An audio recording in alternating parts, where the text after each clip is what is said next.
대통령에 대한 탄핵 소추안이 가결된 후 처음으로 오늘 국회에서 대정부 질문이 열립니다.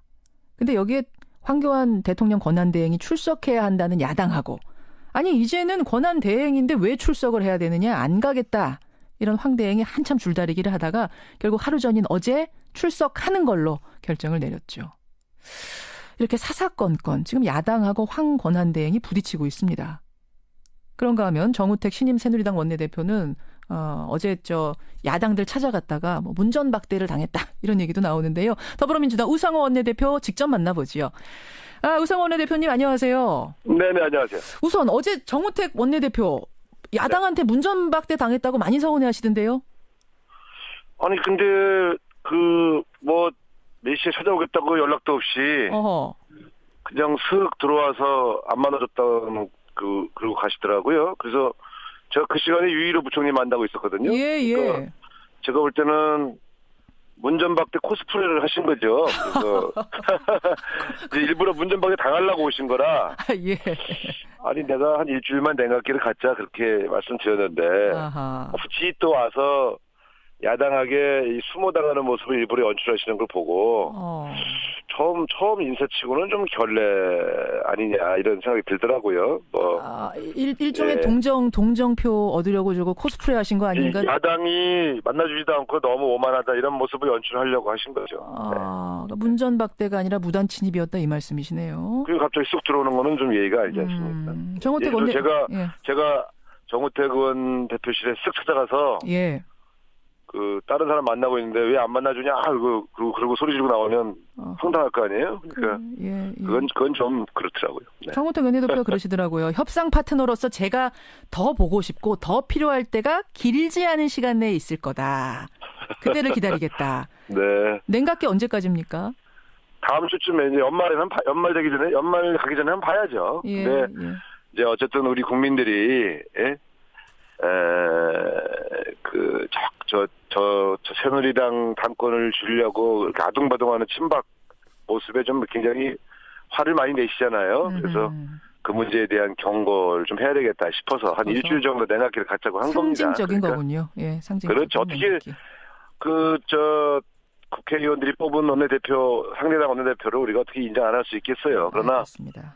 여러 촛불 민심과 국민들 정서를 생각해서 약간의 경고 삼아서 한 일주일 정도를 안 뵈는 거고요. 다음 주쯤에는 한번 연락해서 뵙겠습니다. 네. 그나저나 오늘 대정부 질문에 안 나오겠다던 황교안 권한대행 어제 오후에 입장을 바꿔서 나오기로는 했습니다. 나오기로는 했는데 진행되는 일련의 과정 이거 어떻게 지켜보셨어요? 글쎄 나는 지금 대통령 탄핵 국면에서 대통령과 함께했던 그 친박 진영도 잘 이해가 안 가고요. 또 대행을 맡은 황교안 총리도 잘 이해가 안 가요. 무슨 사실은. 말씀이세요? 대행을 맡았다고 그래서 갑자기 급이 높아진 게 아니고 역할이 커진 거 아닙니까? 그러면 훨씬 더 겸허한 자세로 이 국가의 안정을 위해서 최선을 다해야 되겠다. 그래서 각계각층의 협조를 좀 받아야 되겠다. 이런 자세로 나와야지 갑자기 본인이 대통령 되신 것처럼 국회 안 나간다. 전례가 없다. 막 이렇게 나오시는 거는 대통령 탄핵됐는데 자기 급이 중요한가? 저는 사실 좀 그게 좀 의아했고요. 그래서 국무총리로서 대행을 하시는 거지. 그러면 총리로서 역할도 하시면서 대행을 하시는 것이지. 갑자기 이제 국무총리는 아니고 대통령 대행으로만 살겠다.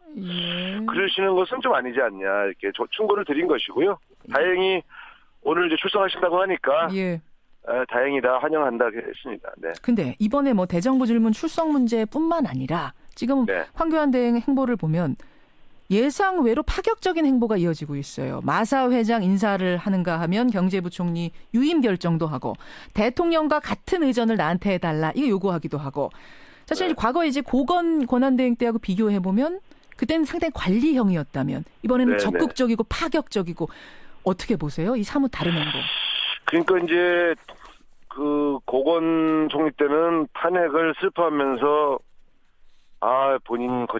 본인의 어떤 그런 처신을 굉장히 신중하게 하셨어요. 근데 이 황교안 총리께서는 탄핵을 기다렸다는 듯이 이렇게 말하면 좀 결례가 되겠습니다만 어허. 갑자기 권한 행사를 막 하시잖아요. 마치 기다렸다는 듯이 이걸로 네, 오해가 될 정도로. 우리 입장에서는 이분은 대통령 탄핵된 게 안 슬픈가? 그래서 예. 막 신이 나서 자기 역할을 하네. 그러니까 그게 좀 오히려 예. 좀 어색해 보여요. 근데 이제 물론 한편으로는 국가의 위기가 오지 않게 내가 최선을 다해야 되겠다 이런 자세로도 보이고요. 그래서 예. 저는 뭐 너무 의심해서 너무 괴롭힐 생각은 없습니다. 오늘 국회에 나오시는 것을 계기로 앞으로 적극적으로 협조할 생각입니다만 어쨌든 이렇게 뭔가 본의 아니게 그 권한대행 자리를 즐기시는 것처럼 보이는 거는 별로 썩 좋아 보이진 않아요. 네. 그러니까 지금 야당하고 마찰이 빚어지는 걸 충분히 예상하면서도 뭐 인사권 행사한다든지 대정부 질문 출석 가지고 줄다리기 한다든지 이걸 예상을 황교안 대행도 충분히 할 텐데 왜 그럴까요? 왜? 그래서 저희가 이해가 잘 안 가는 거죠. 그러니까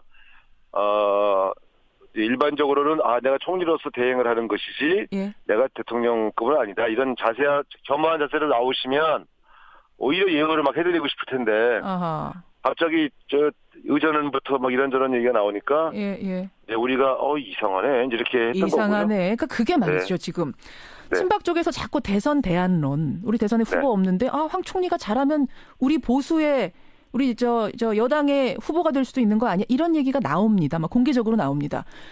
황교안 총리가 저는 못 들어봤는데. 못 들으셨어요. 네. 언론에서도 오르내리고 하는데 용꿈을 꾸는 건 아닌가 이런 생각들을 해요. 사람이라는 게 욕심이 한이 없지만 뭐 그럴 수 있죠. 그러나 그런 걸 감출 줄 알아야 더 큰 사람이 될 수 있죠. 근데 제가 볼 때는 아직 그런 포석에서 막 움직이고 있다고까지는 약간 학자 해석하는 것 같습니다. 그건 학자 해석이다. 그 정도는 아닌 것 같고요. 네. 예. 만약 헌법재판소 탄핵 심판이 길어지면은 1월 말에 헌법재판소장 임기 끝납니다. 3월 중순에는 이정미 재판관 임기 끝납니다. 네. 그러면 이 둘에 대한 임명권은 원래 대통령한테 있습니다만 대통령 권한대행이 임명을 할 수도 있다? 아니다? 이게 법조계 의견이 엇갈리더라고요. 이런 전례가 없어서. 제가 볼 때는 아마 황교안 총리께서는 그 인사권을 행사하지는 않을 거로 보이고요. 근데 지금 행보로 봐서는 이것도 임명할 거란 관측이 많이 나오던데요. 저는 그렇게 안 봅니다. 네. 만약 그렇게 하면 그건 문제가 될 거라고 보십니까? 그건 문제가 되죠. 예. 아하. 그거는 저희가 인정하기가 매우 어렵죠. 그리고 그거는 잘 아시겠습니다만 왜 행사하기 어렵다고 보냐면 그 경우는 국회에서 인준을 합니다. 아하. 만약에 황교안 총리가 그 권한을 행사하시면 우리가 국회에서 인준을 안 하게 될 겁니다. 절대 인준 안 할 것이다. 그 일은 벌어지지 않을 것이고. 국회에서 인준을 하지 않은 인사권은 행사하시겠지만 국회에서 동의하지 않을 그런 인사권을 행사하실 것으로는 저는 보이지는 않습니다. 알겠습니다. 민주당 우상호 원내대표 지금 만나고 있습니다. 그나저나 박 대통령의 탄핵 심판 답변서가 공개가 됐어요. 박 대통령 모든 의혹 부정하면서 헌법 위반한 사실 없고 탄핵당할 이유도 없다. 최순실이 국정 관여했다면 그 비율은 1% 미만이다. 키친 캐비넷에 불과하다. 그러니까 뭐 자문 구하는 어떤 이런 사람에 불과했다. 이 반박문은 어떻게 보셨습니까?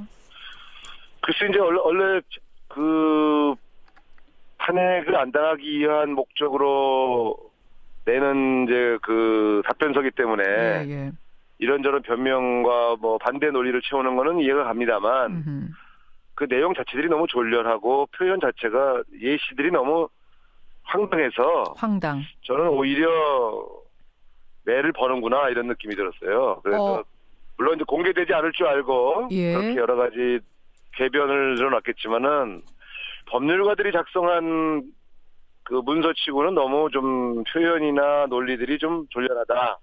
이런 느낌을 지우기가 좀 어려웠습니다. 그 키친 캐비넷이니 뭐 무슨 버블이니 이런 말들 법률적 용어가 아니잖아요. 아니죠. 그러니까 법률가들이 법률적 용어로 이 반대 논리를 정교하게 작성하는 것이 원래 보통 상례인데 제가 그 키친 캐비넷 얘기 듣고 한참 웃었다가 그게 뭡니까? 그게 무슨 최순실 씨가 어떻게 키친 캐비넷이에요. 키친 캐비넷 정도도 될 수 없는 사람이다라는 말씀이세요? 아니면은 그걸 훨씬 넘어선다? 실질적으로 제가 어저께 이제 그 사람은 사실상은 오퍼레이터였다. 오퍼레이터였다. 네. 대통령을 조종자. 뒤에서 다 조종한 사람 아니니까. 그렇게 보세요. 그러니까 알겠습니다. 이제 캐비넷이라고 하는 거는 일종의 자문 기구거든요. 예, 자문. 예. 그렇죠, 그러니까 이제 그렇죠. 무슨 걱정될 적에 좀 들어오라고 그래갖고 이거 어떻게 했으면 좋겠냐 이렇게 물어보는 일종의 자문 역할을 하는 사람들을 말하는데 최순실 씨는 자기 사익을 위해서 대통령을 조종했잖아요. 인사, 연설, 정책, 무슨 이권 개입. 이건 외국의 키친 캐비넷 하신 사람들은 만약에 최순실하고 자기를 비교하면 정말 화낼 거예요. 진짜 키친 캐비넷들은 화낼 거다. 진짜 키친 캐비넷 화내죠. 네. 최순실 씨도 어제 재판정에 나서지 않았습니까? 모든 혐의를 완전히 부정했어요. 처음에는 자기가 죽을 죄를 진 줄 알았는데 검찰의 조사를 받다 보니 네가 죄가 아니다라는 생각이 들었다는 겁니다. 이 얘기는 역시 자신은 키친 캐비넷에 불과했다. 의견 줄 수 있었다. 이런 얘기를 똑같이 하고 있거든요. 그러면 왜 죽을 죄를 졌다고 그랬죠? 그때 검찰 입장할 때. 잘 몰라서 그랬대요. 제가 잘 몰라서 죽을 죄를 졌다는 거예요? 죽을 죄인 줄 알았답니다. 그때는. 자기가 한 일이 죽을 죄인 줄 알았다고요? 예. 이제 보니까 죽을 죄가 아니래요? 예. 죽을 죄는 아니고 무기징역 정도 죄면 될 거예요. 예.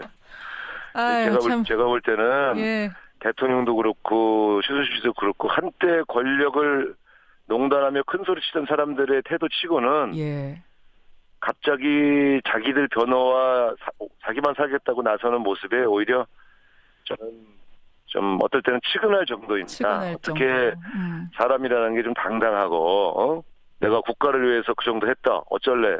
수준은 아니어도 뭐 좀 멋있게 이유를 대는 그런 모습은 있어야지 그냥 나는 그런 짓을 안 했어요. 뭐 살려주세요. 이건 좀 너무하지 않습니까? 알겠습니다.